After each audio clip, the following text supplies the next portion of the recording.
Price the Lord. Welcome to Word of Life. இன்றைக்கு இயேசு கிறிஸ்து செய்த 4வது அற்புதத்தை தான் தியானிக்க போகிறோம். மார்க் எழுதின சுவிசேஷம் 1வது அதிகாரம் 30, 31 வசனங்கள்ல இது விவரிக்கப்பட்டிருக்கிறது. அங்கே சீமோனுடைய மாமி ஜுரமாய் கிடந்தாள். உடனே அவர்கள் அவளை குறித்து அவருக்கு சொன்னார்கள். அவர் கிட்ட போய் அவள் கையை பிடித்து அவளை தூக்கிவிட்டார்.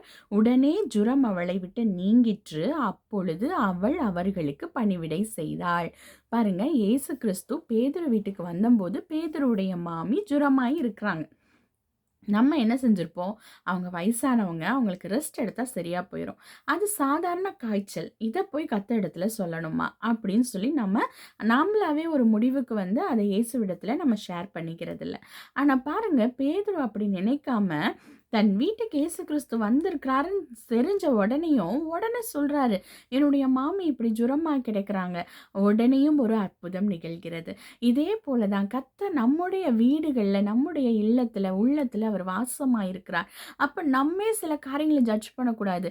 இதையெல்லாம் போய் கர்த்தரிடத்துல சொல்லலாமா? நம்மளே டிசைட் பண்ணிருவோம், இதோட வேலிடிட்டி அவ்வளோதான், முடிஞ்சு போச்சு.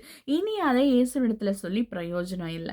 இனி இத வந்து நம்ம ஏற்றுக்கொள்ளணும். நம்மளுக்கு வயசாயிடுச்சு. இந்த பலவீனம் நமக்கு வர்றது இயற்கையானது.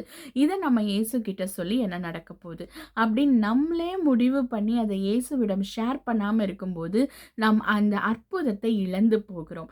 அந்த அந்த சமயங்கள்ல நம் எல்லாவற்றையும் ஒரு ஃப்ரெண்டை போல எல்லாவற்றையும் இயேசுவினிடத்தில் நாம் ஷேர் செய்யும் பொழுது, நாம் பகிர்ந்து கொள்ளும் பொழுது, கர்த்தர் அவருடைய வல்லமையை நம்முடைய வாழ்க்கையில கண்டிப்பாக விளங்க செய்வார்.